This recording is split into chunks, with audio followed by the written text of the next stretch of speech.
Concern about stellar sea lions first arose in 1990.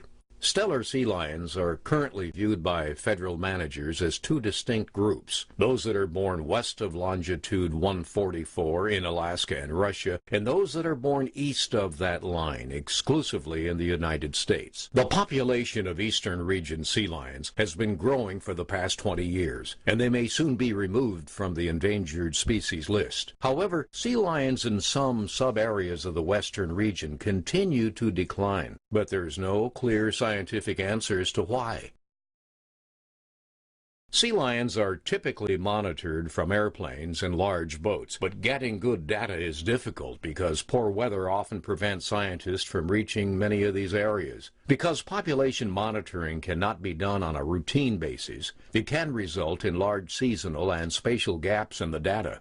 The use of traditional manned aircraft surveys gives scientists a snapshot of the stellar sea lion population, but a thorough understanding of changes in the local environment and the impact of those changes cannot be inferred from those surveys. This leaves gaps in our understanding of sea lion population increases and declines, particularly in the remote western Aleutians where there are the most concern. In response to continuing concerns about small subregions of the western population of stellar sea lions, the National Marine Fisheries Service has shut down productive fishing grounds that cover an area half the size of Texas and imposed additional restrictions on an area twice that size. This controversial closure has cost Alaska's coastal communities and the seafood industry more than $60 million and 750 jobs per year in an area where there are no other economic opportunities.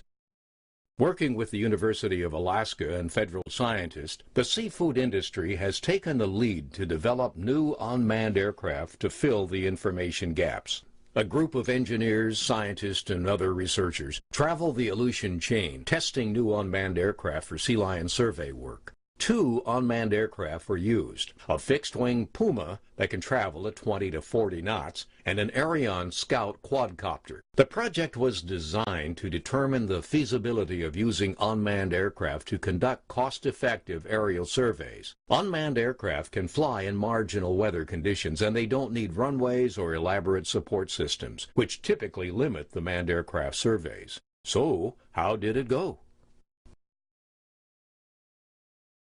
Once the team got to a sea lion site, if they decided to fly from the boat, they were typically in the air in 20 minutes. If they decided to fly from the beach, it might take them another 20 minutes to launch the small inflatable and set up to operate from shore. That's pretty efficient.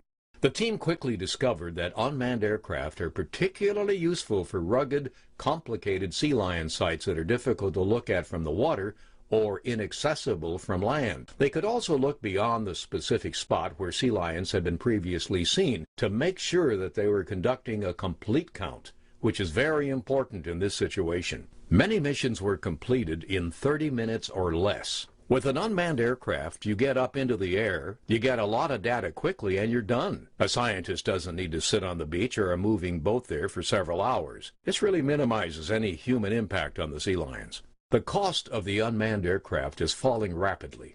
The real challenge is developing the software and camera packages for specific projects like this. These unmanned aircraft have been customized to shoot high-resolution and infrared video. Aerial infrared video is a breakthrough tool for sea lion survey work because it differentiates between the cold Aleutian Islands background and the much warmer stellar sea lions. Since the completion of the research trip, the resulting data has been used to create 3D models of some of the rookeries. The learning curve with this new technology is, for the moment, exponential in nature.